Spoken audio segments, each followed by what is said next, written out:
À Westeros, tout commence par un événement, le meurtre de Jon Arryn, main du roi Robert. Baelish manipule Lysa Arryn pour qu'elle commandite son empoisonnement et qu'elle fasse la poucave en écrivant une lettre accusant les Lannister à sa sœur Catelyn. Robert vient avec sa famille à Winterfell pour proposer à Ned d'être sa nouvelle main. La lettre reçue par Catelyn le pousse à accepter. Il part avec Sansa et Arya à Port-Réal. Entre-temps, Bran découvre que Cersei et Jaime sont des gros consanguins et qu'ils baisent un peu partout où ils peuvent. Jaime tente de le tuer et Bran finit dans le coma. Baelish, sans rien dire à personne, envoie un type pour terminer le boulot, mais il échoue et se fait arracher la carotide. Catelyn est persuadée de l'implication des Lannister. Elle part avertir discretos Ned à Port-Réal. Là-bas, Baelish lui ment et lui dit que l'arme qui a servi appartient à Tyrion.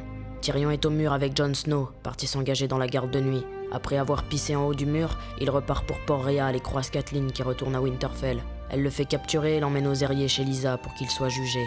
Pendant ce temps, Ned fait sa fouine et découvre plein de bâtards de Robert, dont Gendry. Mais la capture de Tyrion énerve légèrement les Lannister et Jaime l'attaque pour finalement se barrer à Castral Rock voir son papounet Tywin. Tyrion est libéré grâce à Bronn qui gagne son procès par combat. Dans un éclair de deux neurones qui connectent, Ned se rend compte que les enfants de Robert et Cersei ne sont pas de lui mais de Jaime. Dans un élan de connerie, il prévient Cersei qu'il compte tout dire à Robert, mais ce trou de balle meurt. Joffrey devient roi et Ned écrit à Stannis qu'il pense roi légitime. Il demande de l'aide à Baelish contre Cersei, mais ce connard le trahit et Ned est emprisonné, soi-disant pour avoir comploté contre le roi. Arya s'enfuit et Cersei oblige Sansa à écrire du gros purin à Robb. Du haut de ses 3 pommes, Robb décide d'attaquer Jaime, qui a assiégé Vivzeg sur ordre de son père. Catelyn le rejoint puisque Lysa a décidé de rester planquée et elle négocie un passage stratégique aux jumeaux. Robb devra épouser une meuf moche de chez les Frey, à qui les jumeaux appartiennent. Leur stratégie est payante. Tywin, qui a été rejoint par Tyrion, se retrouve comme un con et Jaime est vaincu et capturé.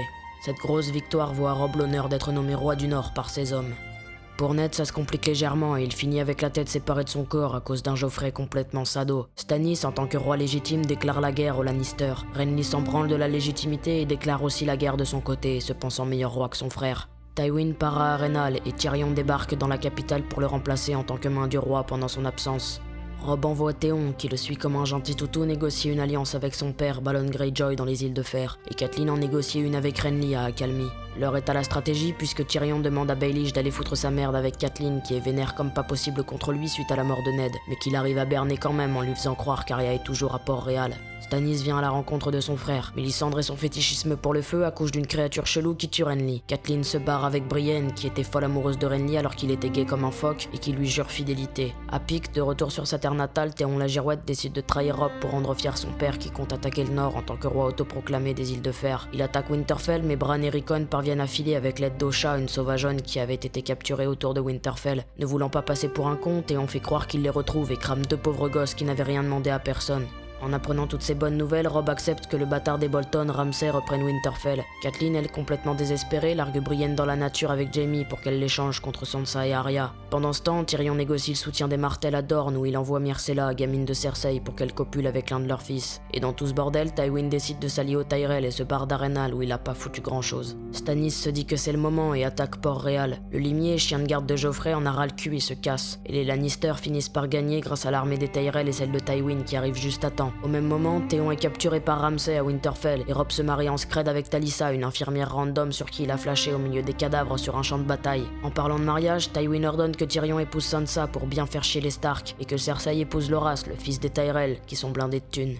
Robb arrive à Harrenhal où le seul survivant du combat est Qyburn, un maître qui en fait n'est pas maître parce qu'il a fait des expériences cheloues sur des êtres humains. Sans avoir le temps de se poser, il part aux funérailles du daron de Catelyn à Vivzeg et laisse Harrenhal à Roose Bolton en attendant. En l'absence de Robb, des hommes de Roose ramènent Jaime qu'ils ont capturé avec Brienne par hasard et qui s'est fait couper la main parce qu'il ouvre trop sa gueule. Roose trahit les Stark et envoie Jaime à Port-Réal libéré de la grande girafe en espérant que les Lannister lui en soient reconnaissants. À Vivzeg, pour se venger du meurtre de son fils par Jaime, le père Karstark tue 2 Lannister qui étaient prisonniers d'Edmure. Robb a un excès de testostérone et bute le vieux dont les soldats l'abandonnent. Il perd la moitié de son armée et va chialer chez les Frey. Walder Frey accepte de lui envoyer des hommes et de le pardonner de sa trahison d'avoir épousé Talisa et non pas une Frey contre le mariage d'Edmure avec l'une de ses filles. Lors du mariage en question, les Stark sont égorgés comme des porcs. Catelyn et Talisa y passent et Roose s'occupe personnellement d'achever Robb. Il est nommé gouverneur du Nord par les Lannister qui tiennent le pouvoir et Vivzeg est donné aux Frey. Sansa et Tyrion se marient et Jaime arrive à Port-Réal. C'est ensuite au tour de Joffrey de se marier avec Margaery, la fille Tyrell. Sa grand-mère grave badass, Olenna, empoisonne Joffrey lors de la fiesta du mariage avec la complicité de Baelish. Cersei accuse Tyrion qui ne montre pas franchement un grand amour pour son neveu. Baelish organise la fuite de Sansa et il se casse aux Airiers où il épouse Lysa qui est complètement timbrée. Tommen devient roi alors qu'il n'a même pas de poils et le procès de Tyrion a lieu. Voyant qu'il n'a aucune chance, il demande un procès par combat. Oberyn Martell, qui est venu dans la capitale pour le mariage de Joffrey, accepte d'être son combattant, voulant se venger de la montagne, le combattant choisi par Cersei. Pendant la rébellion de Robert contre les Targaryens, la montagne avait tué sa sœur et les gosses de sa sœur. Oberyn joue au con et la montagne finit par littéralement lui éclater la gueule. Tyrion est alors condamné à mort. Il est libéré en secret par Jaime et en profite pour buter Tywin, qui ne l'a jamais vraiment considéré comme son fiston préféré. Varys l'aide et ils se cassent tous les deux à Essos. Dans le nord, Ramsay torture Théon depuis qu'il l'a capturé. Il lui coupe un doigt, les couilles et le brise mentalement, jusqu'à ce que Théon refuse même de partir avec sa sœur Yara venue le sauver. Lorsque Ramsay prend un château aux Ferney qui se sont installés dans le nord, Roose décide de le légitimer et d'en faire un Bolton. Aux Airiers, après avoir tué Lysa et s'être emparé du contrôle du Val, Baelish débarque à Winterfell avec Sansa et s'allie aux Bolton. Il convainc Sansa d'accepter de se marier avec Ramsay qui finit par la violer et la torturer. Depuis sa défaite de Port-Réal, Stannis se fait petit. Comme il gobe tout ce que dit Mélisandre et son maître de la lumière, il a décidé de se diriger vers le nord où d'après elle, la vraie guerre se profile. Pendant tout ce temps et depuis son départ pour le mur, Jon ne chôme pas. Après avoir prêté serment, il découvre que les morts vivants existent lorsque l'un d'entre eux tente de tuer Mormont, le lord commandant de la garde de nuit. Avec des hommes de la garde, Jon fait une virée au-delà du mur et découvre que Craster, un sauvageon qui baise ses propres filles et un formateur de Mormont, sacrifie ses garçons et les offre aux marcheurs blancs. Ils se font virer et rejoignent Mimin, un vieux de la vieille de la garde qui découvre des sauvageons. Jon part avec lui pour les buter, mais il n'arrive pas à trancher la tête d'Ygritte qui fait partie du lot. Elle le piège et il se fait capturer. Mimin se sacrifie et pousse Jon à le tuer, ce qui lui vaut d'être accepté chez les sauvageons. Les marcheurs blancs attaquent le reste de la garde et Mormont décide de rentrer à Château-Noir. Il s'arrête à nouveau chez Craster où les hommes de la garde se rebellent et le tuent. Sam arrive à se barrer avec Ver, l'une des filles qui vient d'accoucher. Un marcheur blanc les attaque et il en vient à bout avec une pointe en ver dragon. De son côté, Jon se fait dépuceler par Ygritte. Mance Rider, le roi au-delà du mur, ordonne une escapade du côté du royaume et Jon fait partie de la patrouille qui escalade le mur pour y aller. Il s'engueule avec les sauvageons et s'enfuit. Ygritte le rattrape, elle est tellement in love qu'elle le blesse sans le tuer. Il retourne à Château-Noir à peu près en même temps que Sam. Mance se dirige vers le mur et risque de croiser les mutins de la garde restés chez Craster qui pourrait lui avouer que Château-Noir possède peu d'hommes contrairement à ce que lui a dit Jon. Du coup, Jon décide d'y retourner et de les éliminer avant que Mance arrive. Ça sert à que dalle et les sauvageons attaquent la garde à Château-Noir. La patrouille que Jon avait accompagnée les met à mal mais ils finissent par s'en sortir. Ygritte est tué et Tormund est fait prisonnier. Les dizaines de milliers de sauvageons se replient de l'autre côté du mur et Jon sait que la garde n'a aucune chance. Il part voir Mance dans l'espoir de le buter. Alors qu'ils font genre d'être potes, Stannis débarque avec son armée. Mance est emprisonné mais il refuse de sucer la bite de Stannis qui le condamne à mort. Jon est élu Lord commandant et décide d'aller chercher les sauvageons pour les ramener de leur côté du mur et les protéger des morts. Avec Tormund, ils parviennent à les convaincre, mais ils sont attaqués par les marcheurs blancs. Ils s'en sortent de justesse et Jon croise la gueule du roi de la nuit. En même temps, Stannis part pour Winterfell. Roose flippe à son arrivée et Ramsay va cramer son camp avant qu'il n'attaque. Stannis envoie Davos demander de l'aide à Jon et brûle sa propre fille en sacrifice, pensant que ça le fera gagner. Mélisandre se rend compte qu'elle n'a pas misé sur le bon cheval et qu'elle s'est complètement plantée dans ses visions. Elle se barre et Stannis attaque Winterfell en solo. La défaite est puante. Il est blessé et Brienne, qui avait suivi Sansa en secret jusqu'à Winterfell depuis qu'elle l'avait croisé par hasard avec Baelish, l'achève pour enfin se venger de la mort de Renly. Pendant la bataille, Théon est pris d'un éclair de lucidité et fuit avec Sansa. Ils sont pourchassés et Brienne les sauve. Elle emmène Sansa pour rejoindre Jon à Château-Noir. Théon lui décide de rentrer chez lui dans les îles de Fer. En arrivant à Pic, il découvre que son père a été tué par son oncle Euron, givré jusqu'à l'os qui finit par être élu roi des îles de Fer. Théon se barre avec Yara et les meilleurs navires de la flotte des Greyjoy. À Château-Noir, Sam part pour la citadelle avec Ver en espérant en apprendre plus sur les marcheurs blancs et les façons de les éliminer. Jon revient avec les sauvageons rescapés mais il est trahi par quelques trous de balles de la garde qui le tuent. Mélisandre, fraîchement débarqué, le ressuscite et il fait pendre les traîtres. Dans sa parano, Ramsay tue son père et sa femme qui venaient d'annoncer qu'elle était enceinte et devient gouverneur du Nord. Bran l'Éclopé, depuis sa fuite après la prise de Winterfell par Théon, est parti avec Osha, Hodor et Rickon pour le mur où il comptait rejoindre Jon. Sur le chemin, il croise Jojen et Myra qui apprennent à Bran qu'il est capable d'avoir des visions et de se foutre dans la peau d'animaux. Bran décide de partir au-delà du mur où il compte rejoindre la corneille à 3 yeux qu'il appelle dans ses visions. Il refuse que Rickon vienne avec lui et ordonne à Osha de l'amener chez les Ombles qui les protégeront. Les Ombles trahissent les Stark et offrent Rickon et Osha au nouveau Lord Bolton qu'est Ramsay. Alors que Jon rend le tablier et veut quitter la garde, Sansa et Brienne arrivent à Château-Noir. Jon reçoit les menaces de Ramsay de liquider son frère et il décide d'aller le sauver. À Port-Réal, suite à la mort d'Oberyn, Cersei reçoit un colis menaçant Myrcella qui est toujours à Dorne. Jaime part pour la récupérer et Tommen épouse Margaery qui réussit à l'écarter de sa mère. Cersei ne dit pas son dernier mot et elle s'allie aux moineaux, un groupe de religieux complètement fanatiques monté en puissance après la mort de Tywin.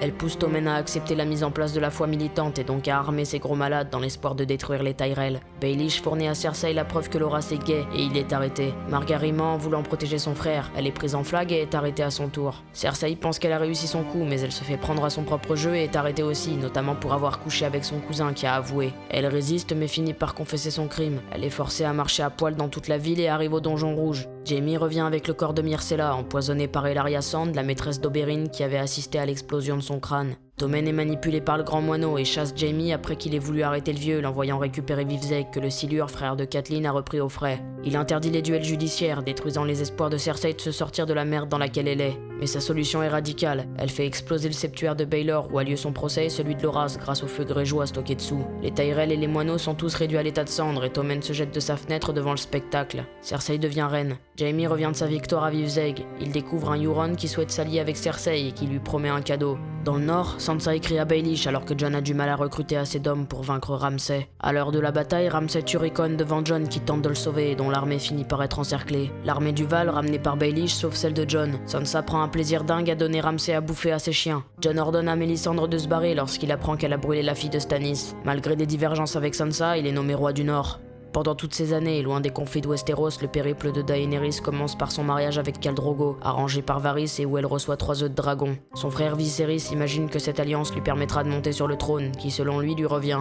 Robert apprend son existence et sa haine sans limite pour les Targaryens le pousse à exiger son meurtre. Jorah l'empêche à un poil de cul alors qu'il est l'espion qui informe le roi. Drogo est blessé, sa plaie s'infecte et il est sur le point de crever. Une sorcière promet à Daenerys de le sauver avec de la magie noire. Daenerys accouche au moment du rituel. Résultat, elle perd son enfant et Drogo est un légume vivant. Daenerys tue Drogo. Elle prend l'idée de foutre ses œufs de dragon sur le bûcher funéraire et d'y aller aussi. Les œufs éclosent et 3 bébés dragons naissent dans les flammes. Elle fuit vers l'est avec les quelques pauvres types qui la suivent, tous les membres du Kalassar de Drogo ayant décampé après sa mort. Elle finit par être accueillie à Carte où elle se fait berner comme une bleue. Un type lui promet son aide pour aller à Westeros, mais il vole ses dragons avec l'aide d'un connard chauve qui se multiplie comme la peste. Elle retrouve ses dragons et se rend compte que le type en question lui a menti et qu'il n'a pas un rond. Elle élimine les 2 fumiers et se casse à Astapor. Là-bas, elle négocie les Immaculés, des soldats esclaves sans couilles. Elle ne se laisse pas faire et ordonne qu'ils tuent les maîtres. Elle libère les Immaculés qui décident de la suivre quand même jusqu'à Yunkai où elle tente de négocier la libération des esclaves, prise d'une soudaine envie de justice. Dario, l'un des leaders des Punais, des mercenaires engagés pour tenir la ville, trahit ses copains et rejoint Daenerys. Avec les Immaculés, les Punais reprennent Yunkai au maître. Daenerys trace sa route et arrive à Myrine. Elle organise la rébellion des esclaves, mais apprend que Yunkai est reparti aux mains des maîtres. Elle envoie les Punais réparer le bordel et un type de bonne famille négocie un nouveau régime. Au même moment, elle apprend que Jorah l'espionnait à l'époque où elle avait été victime d'une tentative d'assassinat. Grave vénère, elle le renvoie. À Volantis, il croise Tyrion qui se dirige vers Myrine avec Varys après avoir buté Tywin et s'être échappé de Port-Réal. Jorah capture Tyrion pour en faire cadeau à Daenerys sans capter qu'il y va directement.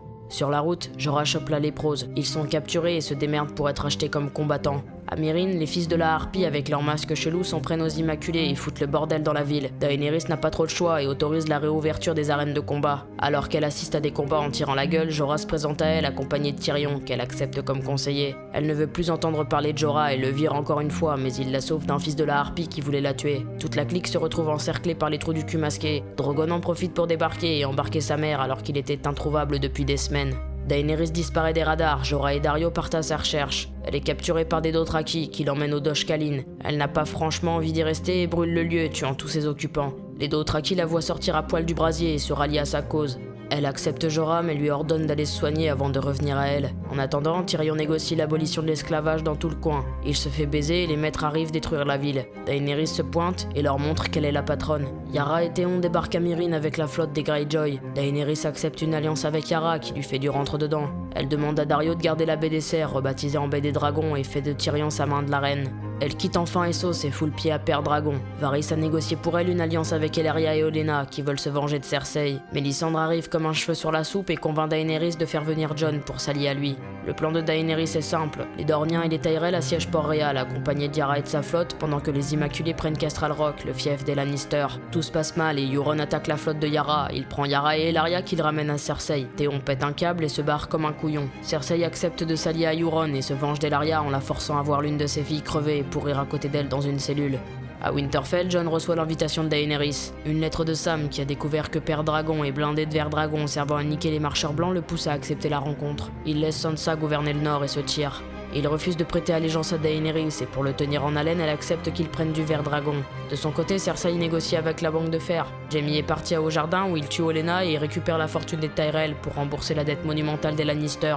En apprenant la nouvelle, Daenerys prend un coup de jus et se barre avec ses dragons. Elle attaque le convoi de Jaime, mais il est trop tard. La thune est déjà arrivée à Port-Réal et Qyburn mande Cersei à contacter la compagnie dorée des mercenaires à Essos. Autre coup dur pour Daenerys, les Immaculés prennent facilement Kestral Rock qu'ils découvrent vide, les Lannister ayant prévu le coup.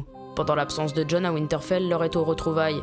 Bran, après avoir traversé le mur, découvre les enfants de la forêt et la corneille à 3 yeux. Jojen est tué, et la corneille, un vieux mec qui voit tout et sait tout, lui enseigne pour qu'il le devienne à son tour. Pendant son apprentissage, Bran découvre que les marcheurs blancs ont été créés par les enfants de la forêt alors qu'ils se battaient contre les premiers hommes. Il se rend compte que Ned a protégé Jon en le faisant passer pour son bâtard alors qu'il est le fils de sa sœur Lyanna. Bran fait le con dans une vision et le roi de la nuit le touche, ce qui annule la magie qui les protège tous là où ils sont. Les marcheurs blancs les attaquent, la corneille est tuée et dans leur fuite, Bran prend le contrôle d'Odor dans le passé alors qu'il est dans une vision. Odor est tué dans le présent et Odor dans le passé vit sa propre mort en live, ce qui le rend teubé. Dans leur fuite, Bran et Myra sont sauvés par Benjen qui n'était jamais revenu d'une patrouille de la garde au-delà du mur et qui est devenu un mort-vivant sympa. Arrivés au mur, ils sont accueillis à Château Noir puis débarquent à Winterfell devant une Sansa qui gobe les mouches. Depuis la mort de Ned et pendant tout ce temps, Arya, qui a assisté à l'exécution de son père, a été emmenée vers le nord par Yoren, une espèce de chasseur de tête de la garde de nuit et pote de Ned. Gendry fait partie de la cargaison de Cassos qui les accompagne. Yoren est buté par des soldats alors qu'il cherche Gendry depuis que Joffrey a ordonné de tuer tous les bâtards de Robert. Arya fuit avec ses potes et en profite pour libérer Jaqen H'ghar, mais ils sont faits prisonniers et emmenés à Arenal. Là-bas, lorsque Tywin y campe, il la prend sous son aile. Jaqen l'aide à fuir, toujours avec ses potes, et lui soumet l'idée de le retrouver à Braavos en lui donnant une pièce. Sur la route, il croise la fraternité sans bannière qui a emprisonné le limier alors qu'il s'était barré de Port-Réal lors de la bataille contre Stannis. Mélisandre débarque de nulle part, elle récupère Gendry et le limier est libéré après avoir gagné son procès par combat. Arya tape un caprice et s'enfuit, mais elle est capturée par le limier qui l'emmène aux jumeaux pour se faire de la thune auprès de Robb en lui rendant sa sœur. Ils y arrivent juste après le massacre des Stark. Le limier prend l'idée d'apporter Arya à Lysa, qui reste sa seule parente. Mais encore une fois, ils arrivent trop tard et apprennent sa mort. Ils croisent Brienne qui fout une raclée au limier. Arya refuse son aide et se tire, laissant le limier pour mort. Elle retrouve un type qui part pour Braavos, lui montre la pièce de Jaqen et part avec lui. Là-bas, elle retrouve Jaqen qui l'initie pour devenir une sans visage. Elle pose trop de questions, elle fait que des conneries, Jaqen la punit en lui enlevant la vue, lui rend, elle refuse de commettre des meurtres injustes, elle est traquée, finit par s'en sortir et se barre complètement, refusant d'être personne. Elle se venge des Frey qui ont trahi sa famille en les éliminant tous grâce à ses capacités de sans visage. Elle apprend que Jon est à Winterfell, elle change ses plans de vengeance contre Cersei et débarque à son tour, retrouvant Sansa et Bran. À Père Dragon, d'autres retrouvailles se font. Jorah pointe après avoir été soigné par Sam à la citadelle. Daenerys a décidé d'aider Jon dans la bataille qui se profile au nord. Tyrion part à Port-Réal avec Davos. Il parle en scred à Jaime pour qu'il négocie avec Cersei. Davos retrouve Gendry qu'il avait libéré alors que Mélisandre prévoyait de le sacrifier à cause de son sang royal. Cersei en veut à Jaime d'avoir manigancé dans son dos. Il comprend qu'elle est enceinte et elle accepte de rencontrer Daenerys. Parce que Tyrion sait que sa sœur est bornée comme pas possible, Jon, Jorah et Gendry partent au nord pour capturer un mort-vivant et le montrer à Cersei. Ils passent par Château Noir où ont été capturés le limier Tauros et Beric de la fraternité sans bannière. La patrouille part au-delà du mur, ils sont pris au piège par l'armée des morts et Gendry se nique les poumons pour aller envoyer un corbeau. Daenerys arrive juste à temps mais le roi de la nuit bute Viserion, l'un de ses dragons. Tauros meurt et Jon est laissé sur place. Benjen vient le sauver et se sacrifie. Jon arrive mal en point au mur, il accepte finalement de prêter allégeance à Daenerys alors qu'il retourne à Père Dragon. À Winterfell, Baelish manigance un truc et pousse Arya à découvrir la lettre que Sansa avait écrite à Robb sous la contrainte de Cersei après l'emprisonnement de Ned.